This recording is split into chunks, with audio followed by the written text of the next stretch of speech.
Is that Dorian Gray? Who's that? It's like it's one of the stories. It's like one of the lore stories or whatever that like a character got caught looking so much into the reflection they died because they just couldn't break. Never have I ever heard that.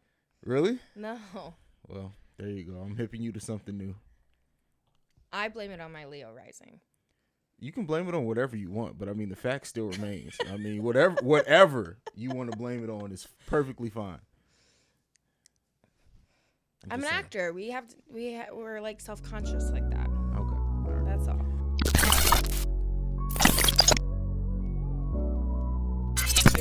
Well, ladies and gentlemen, we have a guest in the building for this week's episode. From 30 Paws, we got Heather Clark in the building. What's going on? It's all happening. There's a lot going on. It's all happening? Yeah. What's it all? What's all? That's one of my favorite lines in a movie called Almost Famous. Mm. And it's just, to me, it always holds true. Like, it's all happening. Okay. The world, things, life. It's all happening. Okay. You ever see that film? I don't think so. Please. It's so good. Okay. It's Cameron Crowe. It's classic. You are the host of 30 Paws, which is a great name, by the way. A very marketable and trademarkable name. The fact you need to get merch out there. I know. I'm gonna be on your ass about it. Okay. But so I wanted to have you on. I wanted to have you on before, but like the title of your podcast brings so much conversation we can have built around it. Mm-hmm. But first, we got to get to know you. Like, what made you start 30 Paws? So I lived in Florida for 15 years. Mm-hmm. So grew up in Ohio, lived in rural Ohio, and then I wanted to move, and so I went to college and moved to Florida. And then after I graduated, I just stayed there. And I think I had really no direction after a while. I was like, I don't really know why I'm staying here, and I'm not close to family, and there's nothing here that's really like making me stay here. I think I was just being comfortable. Okay. And then so I decided to move back home, and I think when the pandemic started, and I'm getting acquainted back to like just being close to family again, being in the Midwest and all of that. And I just wanted to start something creative. Mm-hmm. But all of my network, all of my connections, everything I've ever known was in Florida. Okay. And not here in Ohio and Indiana. So I was like, I need something creative. I'm like, I felt trapped in a way. So I started the podcast. And I started it because I would joke with my friends all the time, like, after 30, like, shit gets real. Like, after 30, it's like, okay, what are you doing? Redirect. Like, I need to pause. I need to think about what I'm doing. So that's kind of the play on words. Of course, like, I'm not going through menopause, obviously. A bit too young for that. But it just did, like, a little play on words of, like, being 30, needing to take a pause in my life and kind of redirect, but also just knowing that it just kind of rung. Makes so sense. It stuck. Makes sense. So you, as you said, you've been a dancer. Mm-hmm. You're an actress. Yes. You're a personality. Thank you. You need your own talk show. I would love it. But what does how was that for you mentally, having to go from living in Florida and building yourself and everything to essentially go back home? Yeah, it was a total, like, mental pivot. Not only physical pivot, but, like, mental pivot, too. I mean, being 30-something and living in your mom's basement is not the most ideal thing. Yeah. Or it's not something you've always imagined for yourself, right? But it's humbling, and also it just gives me the opportunity to think, well, shit, there's a lot of people that don't even have this opportunity to do this, That's true. There's a lot of people that don't have their parents or just don't even have the means, or whatever their reason is, they can't do that. And I was able to do that. So I realized, like, just the privilege within being able to do that. But, it wasn't easy, especially because I moved December 2019 and then March 2020, COVID happened, Yeah. So not only am I, like, trying to find a new job, I'm trying to just get acquainted back in with the Midwest, the cold weather, all of that. And then on top of it, the world shuts down. Yeah. So, so I was like, oh, great. Like, I finally got a job, and then I didn't have a job for a while, obviously because of COVID. So mentally, I was kind of all over the place. And I think that's where I'm constantly just kind of joking about being on the emotional roller coaster. Okay. So on my episodes and stuff like that, like we have major highs and major lows. So mentally, it's just been that, like highs and lows and everything in between. Yeah. You know? I mean, that's life. It's a ride. And I think too, when we learn that the lows aren't the end, like sometimes when you're caught in it, you feel like it's the end of your world, and it's really not, like, at all. But that's awesome. That's awesome. What when you decided on doing a podcast, which, you know, for somebody of your talents, it makes sense to do a podcast. Like there are people with a lot less personality and talent that do them, so it makes sense.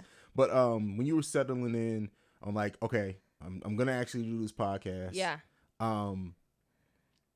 How did, like, because being an actress, I would imagine, like, there's so many different angles you could have went from it. Mm-hmm. So were you ever tempted to do a character, or was it always just going to be Heather? No, I intentionally chose it to just be me, because that's challenging for me to just be me. Okay. You know, it's so easy to be someone else for me. It's so easy to play someone else or to get into the mind of someone else and analyze them, because it takes the pressure off of you and your, like, I don't know, maybe like backtracking of choices and things like that. And then over analysis. I'm very good at that. So, so I did it. I chose to really focus on me and like my whole personality, I guess you would say, and journey. And I think there's a lot more women like myself out there. I just didn't really know them or see them or maybe follow them. And then, you know, I've discovered there are some, you know, through the podcast that are very much like myself, or we definitely have similarities, you know. For sure. For sure. So I made it about me, which sometimes I really regret, but that's just, you know, that's just what I decided to do just for the challenge of it all. For sure. And I think women are a lot more vocal about that change from 20s to 30s than men are. But have you found that, have any men reached out to you and been like, okay, I really needed to listen to this. I've had a handful. Okay. I mean, honestly, I'm going to be really real. Men aren't really my demographic. Yeah, and I'm okay with that too. As with me. But like, also I love that when I hear, oh, I listened to it. I'm like, oh, cool. You know, in my mind, I was just like, my demographic were like my friends, you know? And I have such amazing, talented, diverse group of friends. And so for me, I was just like, I just think of like I'm speaking to my friends rather than speaking just to like a broader audience. Yeah. I really know who my audience is. And I love that because a majority are women and I'm a feminist, hardcore. So for me, I'm just like, I love that. I feel like women who share stories are women who are able to just kind of open up and be more self-accepting and confident and all of those things. So really femmes, women, people who identify as such and things like that, like that was for sure my demographic. But when I do have a male listen, specifically a straight male, to be really real, it is nice because they do have 30 pods moments too. Yeah. So I do feel like the more I record and people listen, it is a universal message, which I didn't think it was. It's not that I didn't think it was. It was just like, I just didn't think they'd listen. Yeah. It makes sense. Yeah, it makes sense. Yeah. Completely. You never know who's going to listen. And then that's facts. Even if necessary, like for me, I know when I started listening, it was not just because I related, but also to understand and hear what women go through. Because as men, very often, like I think both sexes, we don't always understand what the other side goes through because we don't always listen. Yeah. And so like listening to your platform for me is like a chance where it's like, I get nothing but information. Like, shut up and listen and then take it in. And so like, I think if more people just realize that, you know, it's okay to just be quiet and listen. You don't always have to throw in your opinion or whatever else. Exactly. It makes it so much easier. Well, yeah. And I do have an episode called STFU. And it really does talk about just like, I used to tell my students, I used to be a teacher. Mm-hmm. I used to tell my students all the time, especially being middle school and high school, like we were given 2 ears and 1 mouth for a reason. Like we're supposed to be out here be listening more than we're speaking. And don't speak unless you really mean it, you know? So it's just kind of, it is nice because I do listen to, I mean, just starting this podcast, I've obviously listened to more and more because, you know, I get inspired or I'm like, oh, that's a really good idea. You know, it's a whole community that was very untapped to me. So I'm still learning and discovering what I like, what I don't like, and things like that. And just being like, with my theater background and acting and things like that, like critical analysis was just so drilled into my training and in my mind that like I love that about myself and that I have that background because I really can be able to really see both sides in situations. I can really see, like, you know, have that feeling of like, you know, what is that saying about shoes or something? Like, you know, when people are like, you know what I'm saying? What is it? What is the saying? I don't know. Yeah. Putting on their shoes or putting on someone else's shoes. Whatever. Yeah. You get what I'm Take a walk in my shoes. Yes. Yeah. Walk a mile in my shoes. That's what it is. Walk a mile in their shoes. Yes. Thank you. Teamwork makes the dream work. Listen, ding, ding, ding. Yeah. So I really, it's nice to just sit back and listen, even if it's something like an episode or a podcast. I'm like, I'm not going to listen to every episode. I'm gonna be really real, but I'll listen to a few because I'm like, oh, I never really thought of that, you know. Definitely. So it's just that constant like learning mentality too. So it keeps me humble. Makes sense. Makes sense. So the name of your podcast came up with like, I wanted to get to know you some and talk about you before we got into this, but the idea of it's okay to not be where you thought you would be by 30. And so like the thing that I always associate that to is that, you know, we have these dreams and ideals of where we're going to be, but a lot of times we grow out of that. So it's not necessarily a negative. It could just be that you've grown so far from where you are that your mindset isn't even on what you thought it would be by this age. And I think a lot of times people beat themselves up not fitting this plan that they came up with. And it's like, you don't even know life for real yet. To have a plan to really, when you think about it, like you set up a plan for your life, but the way I look at it, of course, our formative years are just coming into maturity. 20s are really just figuring life out. It's really figuring out what it's like to be on your own. It's really getting out there and not having the safety net for a lot of us of our parents and gaining our own experiences. You can't expect that. Like, some people do have it all together by 30, and hats off to those people that do. Or they think they do. Or they think, but most people that I know never have it together by 30. They're lucky by 35, 40 if they really, really have it together. And I just think, especially when we live in the social media age where people try to just show the positive, the goodness, or portray something that's not really how they're living life. It's easy for some people who can't detach from that to think that they're so far behind their peers when it's like, you're really not. Well, yeah, I think in my life, I never really put a timeline on my personal life. Okay. I was really more like, what am I going to do for my career? How am I going to make money? Who am I going to meet? What are my connections? Like, that was really always in the forefront of my mind. I was never one of those women who was like, I need to be married by 27. I need to have 3 kids by I'm 32. I want to have a house in the, you know, like, I didn't really have a strong desire for those things. Not to say that I would love to get married one day or not to, you know, not any of those things, but it really wasn't like a true goal. I think for me, just the timeline of my life anymore, you kind of just, you know, you think, okay, well, this is where I'm going to be in the next 3 to 5 years. And then, you know, the universe laughs and redirects you into where you need to be. If anything, in my 30s, I've learned that I'm always exactly where I need to be. Okay. You know? So wherever I'm doing whatever, you know what I mean? And just consistently keeping in the forefront of my mind that comparison really is the thief of joy. That is an amazing saying, and that's absolutely true. Absolutely. Right? So I can go to 3-4 Gen Z weddings in the past 5 years and be like, okay, cool. Yeah, I'd love to. And it's not that I don't celebrate other people's big life moments or successes, but that's just like not me. And that's not where I'm at. And that's not where I'm supposed to be. And this is my path. And I think really what started like me really trying to start the podcast and plan was just the turn of the year. Like my birthday's in January, so for me it's not only like a new year, but it's also it's a new year for me too, you know.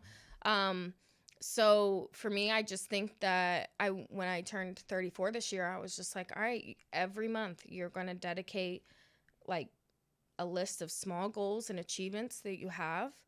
And I just got a planner and I started really taking it seriously and writing it down. And each month I'm like, okay, do this on a financial standpoint and a career standpoint and, you know, creative standpoint. And that really helped me like get to my goal of just launching the podcast. And then my thing is, and a lot of my creative friends are like this, and actors and musicians and things like that, is like, we're a ball full of talent, but our consistency is shit. So not speaking for all of them, but for a majority of us, staying consistent was really difficult. And I just thought to myself, for me, I found the method of helping me stay consistent are those monthly goals. Yeah. Not yearly. I hate the question, where do you see yourself in 5 years? Fuck if I know. I don't know. I mean, I can think I know that, and it can change tomorrow. I know, right, so, exactly. Yeah. So for me, it was the little things, taking it day by day. It's almost like AA. It's like one day at a time, you know? Yeah, for sure. That's kind of how I had to start thinking. And once my thinking's changed, then everything kind of started rolling out, you know? And I've been told you need to start a podcast for 2 years now. They're like, you got to do it. You're a personality. Like, I would just be myself, like on my Instagram stories, and make people laugh. I love making people giggle. I'd love to have, you know, a stand-up show one day. I'd love to have just me being me, not really an actor.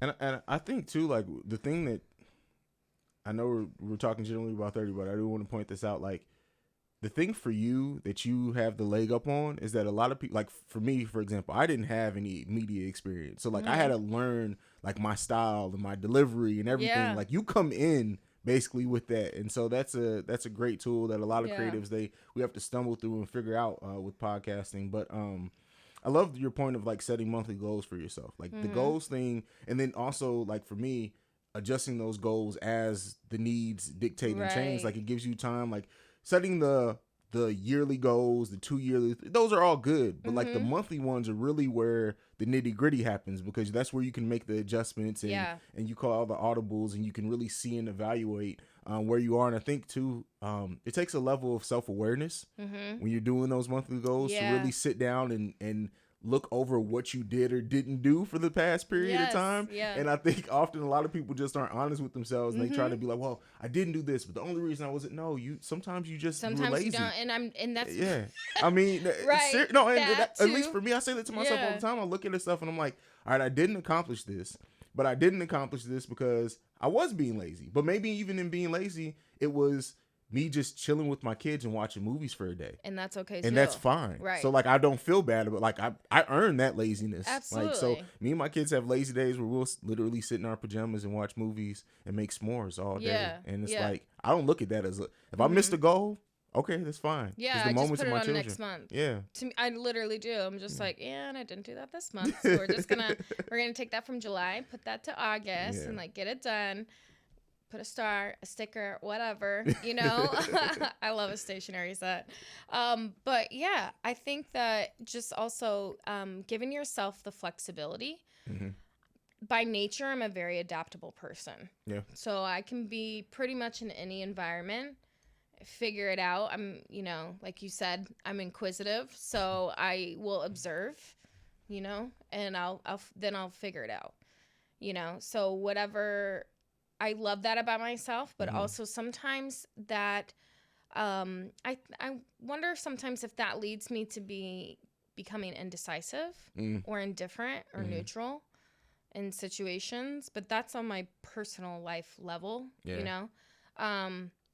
But Yeah. As long as you're giving yourself grace and flexibility, Yeah. you can still accomplish things. Definitely. And the adaptable thing is something I definitely relate to. Is being a military brat and living literally in other countries most of my life. Yeah.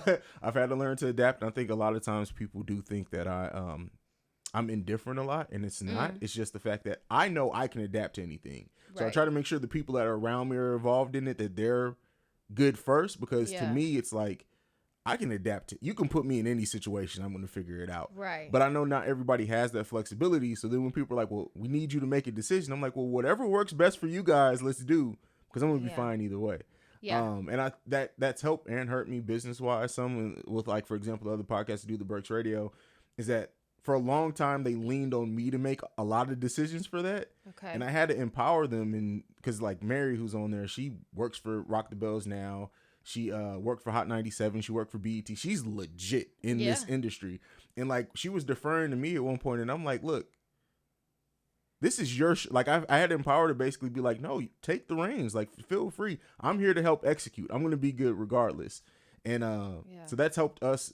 It's helped in our business dealings. It kind of hurt at first because it was like they were so used to me doing everything that when it came time, I was like, no, I'm going to step back on this. Yeah. There's 3 other people on this show. Yeah. I'm going to empower you guys, not because I don't want to do it or I'm lazy, but because you guys are fucking amazing. Well, you're collaborators. Yeah. Yeah. So I think another thing is, you you mentioned before, like, oh, well, you have like the personality and the media training. I'm classically trained as a theater actor.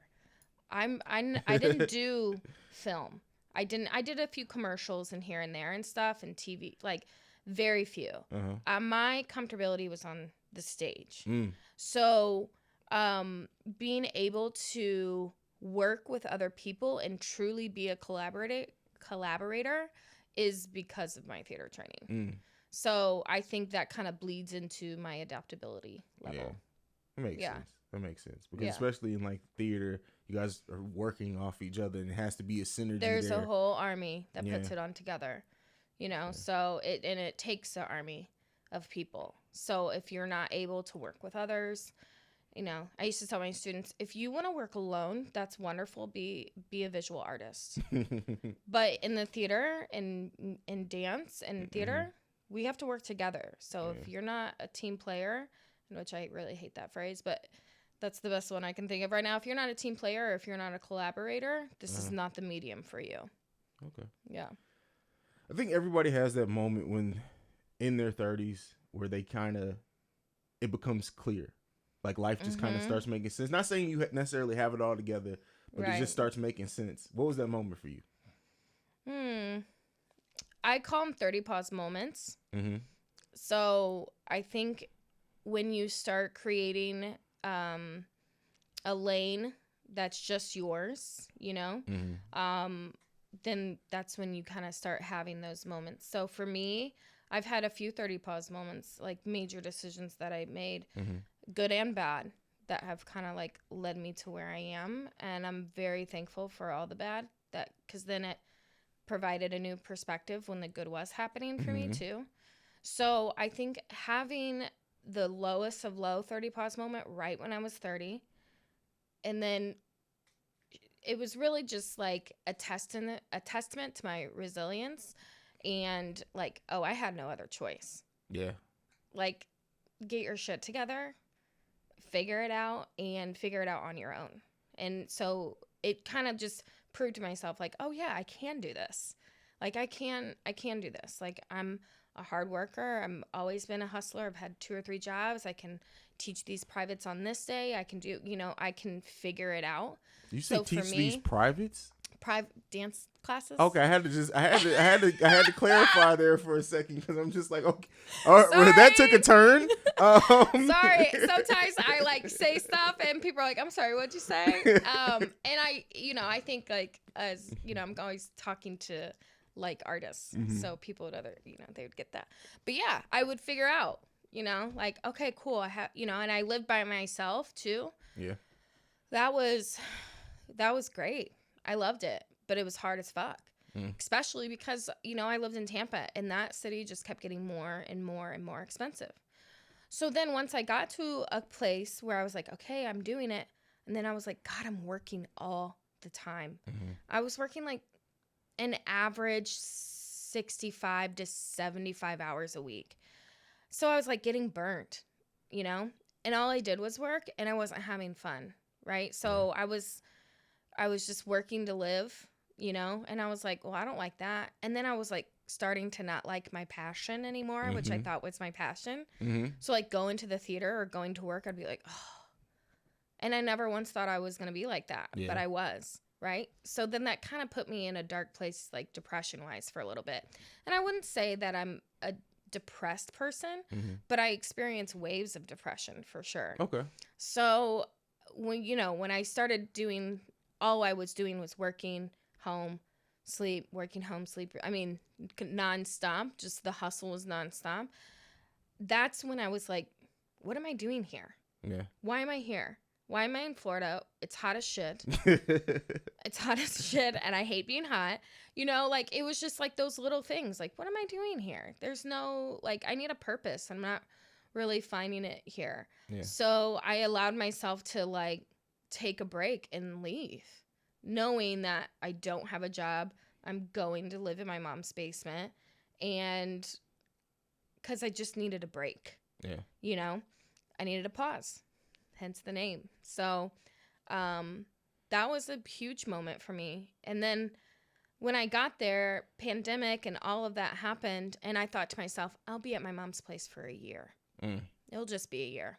I'm going to get a job, stack some money, pay some shit off. I'll figure it out. Maybe I'll go to New York. Maybe I'll, you know what I mean? Like, I'll figure it out after that. Well, then the pandemic happened and life happens. And you know what I mean? So it's all... It's just funny. I had those plans and I had those moments, but then really after this past year turned around, I was just like, I have control. I have a lot more control than I think I do. So that's when I just really started breaking down and starting 30 Paws and actually doing it. Okay. Yeah. Fair enough. So I figured out I'm resourceful under pressure. Look at God. Hey.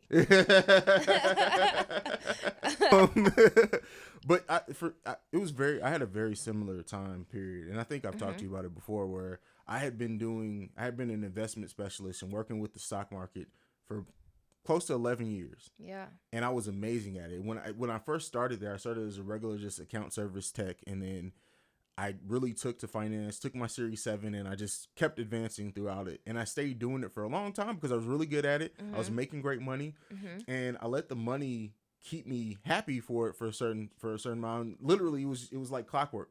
I woke up one day, I was logging into work, and I was like, you know what?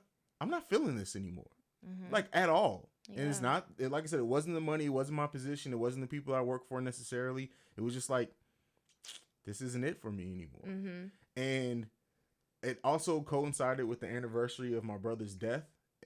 He was murdered. He was my cousin, but we were raised together, so it was like brothers. Yeah. And it was a couple of days after the anniversary of his death, and I was just like, I'm not happy. And I think for a while there, especially like while I was still married and stuff, like just coming to like saying I'm not happy making a lot of money just I didn't think it would have worked. Yeah. So I think like it like that's why I never really slowed down to think about it.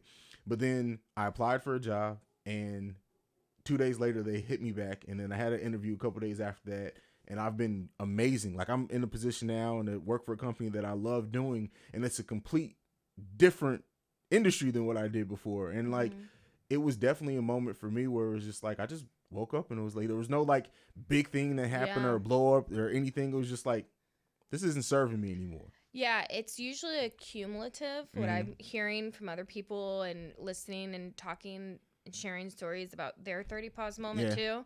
It's cumulative. It's never just one thing. Yeah. You know, it always kind of leads up, and then you're just like, fuck, I'm tired. Yep. I'm tired, and I'm tired of being tired. And I need to do something else. Like, definitely. You know, and you have to usually make some drastic decisions in order to do that. So for you, that was the move here and probably your separation, I'm assuming. Yeah. I think for me, that was probably my move here back to the Midwest. And then even, you know, before that too. It's funny because it's never just one thing. Yeah. It's Yeah. it's fun. And then it's amazing too how once you do make that decision and do that pivot and commit to it, how much other things seem to fall in place in life. Like it's not just, Right. like you said, it's not just one thing that kind of is the catalyst, and it's not just one thing that's affected by it. Therefore, after either, it really starts becoming this thing where you have more energy for other things because you're not as bogged down by work. So now you're doing, and you're in a better mood to go out and do different things and add new Right. experiences, and everything just works out. And I think that's ultimately like why I wanted to have this conversation on the segment is that don't be afraid. It kind of all just works out if you trust it. And also, don't be afraid and do what you want to do and just kind of feel the fear and do it anyways. That's what I always told myself, just like feel the fear and do it anyways. Just keep doing it. Just keep doing it. But I also find that, you know, you kind of reflect back and you're just like, well, shit, I guess I did do that. And then you are kind of like patting yourself on the back and you're like, cool. And then, but then for me, and I speak for myself, like there are times of doubt. I'm like, I don't know what the fuck I'm doing. You know what I mean? But then nobody really does. And I don't think we are ever going to really know. You know what I mean? Like And that's fully okay. have it together or fully know what we're doing. I think our millennial generation are just the ones that are like finally saying, yeah, we don't really know what the fuck we're doing. And we were also handed a shit sandwich. We were told to go to college because you'd get a great job. We don't have those. We were told if you do A, B, and C, you're going to be able to buy a house. Half of us don't have those. You know what I mean? Like all of those things that it was just like, fuck, we were lied to completely. And you don't know what you're doing either. And you're 55. So boom, we're in the same boat. There you go. There you go. And I think too, like we're the first generation that is really just at the point where we're okay saying, you know what? Fuck this shit. Like quit. Yeah, I quit. I'm out. I'm out. I don't have another job right now, but I'll figure it out. Yeah. Yeah. So that's 30 pause. 30 pause. And I tried my damnedest to really get a job like before I left too. And I had like 3 or 4 interviews at a theater back where I live in Fort Wayne, and I was like, oh, I'm totally gonna get it. I mean, I worked at the Southeast, the largest, you know, performing arts center in the Southeast. Why wouldn't they hire me? Like, you know, I kind of had like a big like ego when it came to like theater because I was moving to, you know, a smaller city, right? So I was just like, you're gonna be the big, you know, big like, woman on campus. Yeah, like I did tons of events and we did Broadway shows and you know, we did the Hamilton Educational Project. Like I have all of that on my resume, and I was just like, oh, I can handle events at this small theater totally. And when I didn't get hired, I was like, excuse me? Why not? Hello, you know?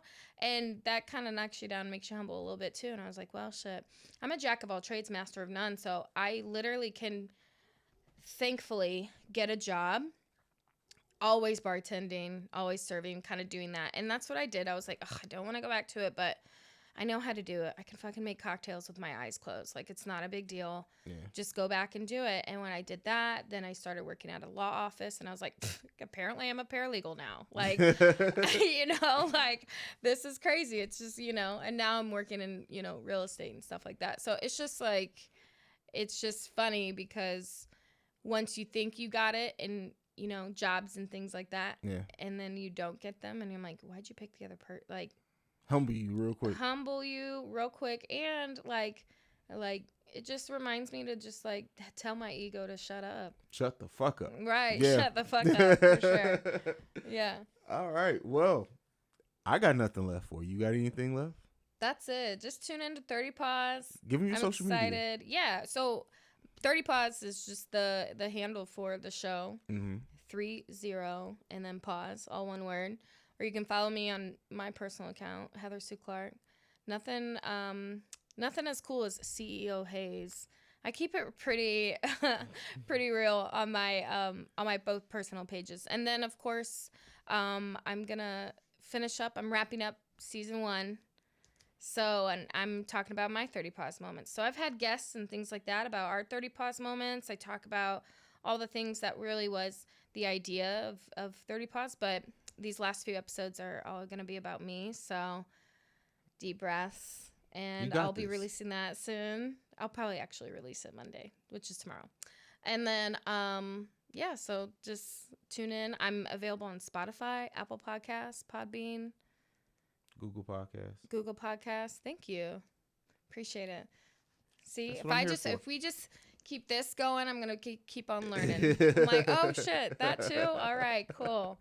I'm so green to it all, but at the same time, I'm just like, fuck yes. I'm really proud of myself that I actually accomplished 20 episodes. That's what I wanted to do for the first season. Mm-hmm. Now there's a whole new goal list of where I want to take this. And it's still, and I told myself, as long as I'm having fun, I'm going to keep doing it. The day it stops being fun, where I feel like it's going to be work, mm-hmm. I don't want to do it anymore. That sounds right. Yeah. That sounds right. Well, that's it. You guys make sure you're going to follow her. Matter of fact, I would love to hear your guys' 30 pause moment, and you can send that in to theawakensoulpod@gmail.com. You can also leave a voicemail if you want to do so at 614-547-2039. This has been another episode of The Awakened Soul Podcast. We're out. Peace. This has been a presentation of the Break Media.